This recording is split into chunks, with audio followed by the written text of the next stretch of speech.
matematika minggu ini. Apa kabar semuanya? Alhamdulillah baik, Bu. Alhamdulillah baik ya. Semoga kita selalu dalam lindungan Allah SWT. Apakah sudah siap untuk belajar hari ini? Siap. Oke. Sebelum kita mulai, alangkah baiknya kita membaca doa terlebih dahulu agar dimudahkan dalam pembelajaran ini. Berdoa dimulai. Berdoa selesai. Baik. Apakah ada yang tidak masuk hari ini? Masuk, Bu. Lengkap ya? Ya. Tidak ada yang tidak hadir berarti ya?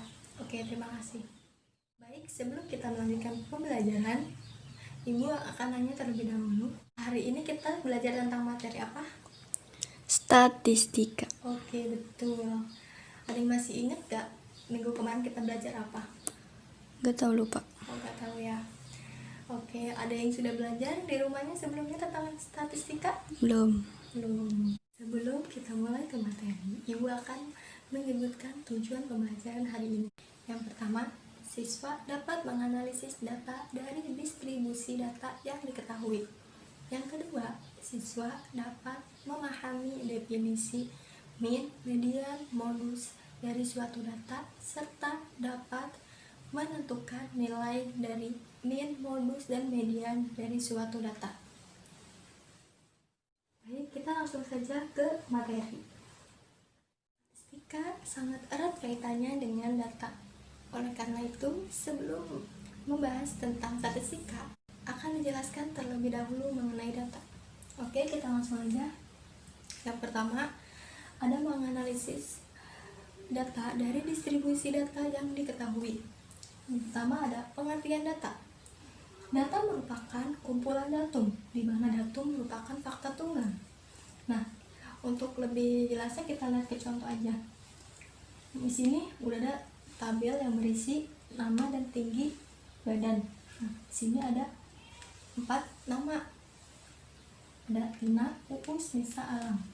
Tina tingginya 105 cm, Uus 160 cm, Nisa 158 cm, Alam 160 cm. Nah, bilangan 105 cm ini merupakan tinggi badan seorang siswa. Hasil pengukuran terhadap 4 siswa ini disebut dengan data. Jadi, Tina ini dapat menyimpulkan keempat siswa ini. Siswa yang paling tinggi badannya yaitu Nisa, siswa yang paling pendek badannya yaitu Tina, dan siswa yang tinggi badannya sama yaitu Uus dan Alam.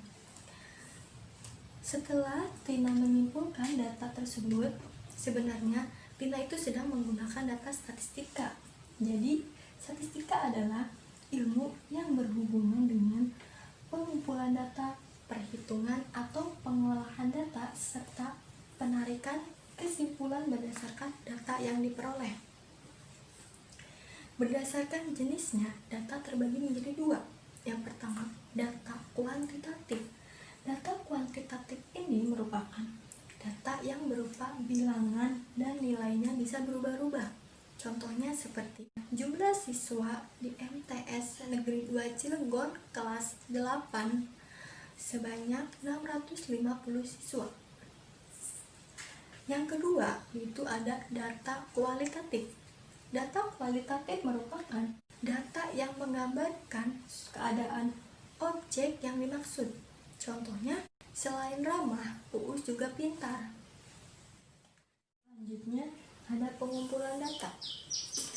Guna menarik kesimpulan, kadang tidak diambil berdasarkan keseluruhan data.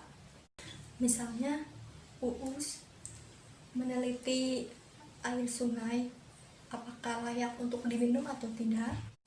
Guna mengetahuinya, Uus tidak praktis jika menguji air tersebut satu sungai. Pasti mengambil beberapa. Lalu, Uus cukup mengambil 1 gelas untuk diuji. Jadi, seluruh air sungai disebut populasi dan 1 gelas air disebut sampel. Yang selanjutnya yaitu ada penyajian data berbentuk distribusi tabel. Data yang telah dikumpulkan baik yang berasal dari populasi maupun dari sampel harus disusun dan disajikan dalam bentuk yang jelas dan menarik. Secara garis besar, ada dua cara untuk menyajikan suatu data. Yang pertama, dapat menggunakan tabel, yang kedua, dapat menggunakan diagram.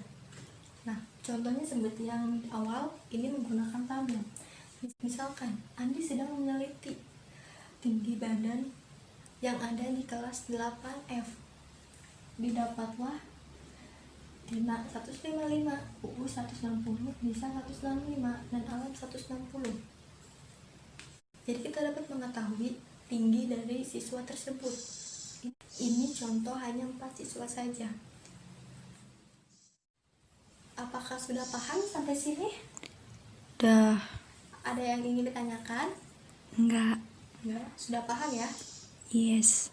Kalau misalkan ada yang belum dipahami, bertanya saja, jangan malu-malu. Iya, Bu. Oke, kita lanjut ke B. Menentukan nilai rata-rata atau mean dari suatu data. Definisinya, misalkan X1, X2, X3 sama dengan Xn adalah suatu data. Rata-rata atau mean data tersebut disimbolkan dengan X bar. Seperti ini ya lambangnya. Nah, jadi dapat didefinisikan bahwa rata-rata sama dengan X1 ditambah X2 ditambah X3 ditambah sampai Xn per N. N di sini adalah banyaknya data. Nah, contohnya disajikan data berikut. Misal 4, 3, 6, 6, 2, 4, 3. Nah, tentukan nilai dari data tersebut. Langsung saja, X1-nya 4, X2-nya 3, X3-nya 6, X4-nya 6, dan selanjutnya sampai X7. Nah, di sini N dihitung ada berapa datanya? 1, 2, 3. Ada 7 ya. N-nya ada 7. Jadi dijumlahkan 28 dibagi dengan 7, hasilnya 3,7. Jadi nilai rata-rata atau mean sama dengan 3,7. Selanjutnya, menentukan median dan modus suatu data. Median biasa dinotasikan dengan mean. Median adalah nilai rata-rata dari dua data tengah jika banyak data genap. Maksudnya gimana, Bu? Nah, untuk lebih jelas, kita langsung ke contoh saja. Disajikan data berikut: 6, 6, 7, 8, 9, 10. Data dari median dan modus harus diurutkan terlebih dahulu, dari yang terkecil ke yang terbesar. Nah, ini sudah urut ya, dari 6 ke 10. Datanya genap, ada 6. Jadi, mediannya ada 2 antara 7 dan 8, yaitu tengah-tengah 7 dan 8. Karena nilai genap dan mediannya ada 2, itu kita jumlahkan 7 tambah 8 dibagi 2. Jadi 15 dibagi 2 sama dengan 7,5. Jadi nilai dari median yaitu 7,5. Sampai sini paham? Paham, Bu. Oke. Nah, tadi sudah data genap. Bu, gimana kalau misalkan datanya ganjil? Nah, data ganjil lebih mudah untuk ditemukan nilai mediannya karena sudah terlihat dari suatu datanya. Nah, median terletak tepat di tengah-tengah definisi data ganjil. Gimana maksudnya? Langsung ke contoh saja. Disajikan data 6, 6, 7, 8, 9. Tentukan mediannya. Kita lihat data di sini ganjil. Langkah pertama diurutkan terlebih dahulu. Karena data ini sudah urut, maka kita langsung dapat menentukan nilai mediannya. Kita lihat sampai kiri 2, sampai kanan 2. Jadi yang tengah sendiri tidak ada temannya, inilah nilai mediannya. Jadi nilai median dari data ganjil tersebut yaitu 7. Paham sampai sini? Paham. Oke. Kita lanjut ke modus.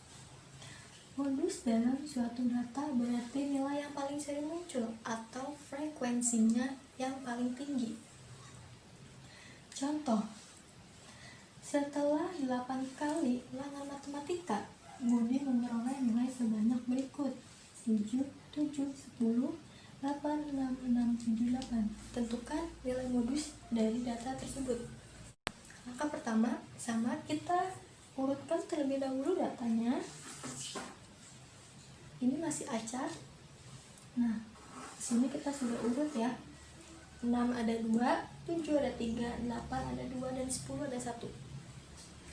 Oke, jadi kita lihat nilai atau angka yang paling sering muncul atau frekuensinya paling tinggi adalah angka berapa? 7. Oh, betul. Jadi 7 adalah nilai Modus. Oke, betul. Sampai sini paham? Paham. Ada yang ingin tanyakan tentang median, min, dan modus? Enggak. Sudah paham semuanya? Paham. Oke, setelah mempelajari materinya, Ibu akan mencoba menggunakan alat peraga. Alat peraga ini disebut pantik atau papan statistik yang memudahkan siswa untuk mencari nilai min, median, atau modus. Nah, di sini terdapat 8 batang yang fungsinya untuk menunjuk banyaknya data, dan di sini ada tuspin yang fungsinya untuk menunjuk banyaknya jumlah data. Nah, kekurangan alat peraga ini hanya dapat digunakan untuk data tunggal, tidak dapat untuk digunakan dalam data berkelompok. Jadi kekurangannya hanya itu. Ibu langsung ke cara penggunaannya. Contoh, diberikan suatu data 7, 6, 6, 6, 9, 8, 5, 9. Nah, tentukan median dari data tersebut. Untuk menentukan median, kita urutkan terlebih dahulu. Didapatlah terurut 5, 6, 6, 6, 7, 8, 9, 9. Kita masukkan tuspin itu.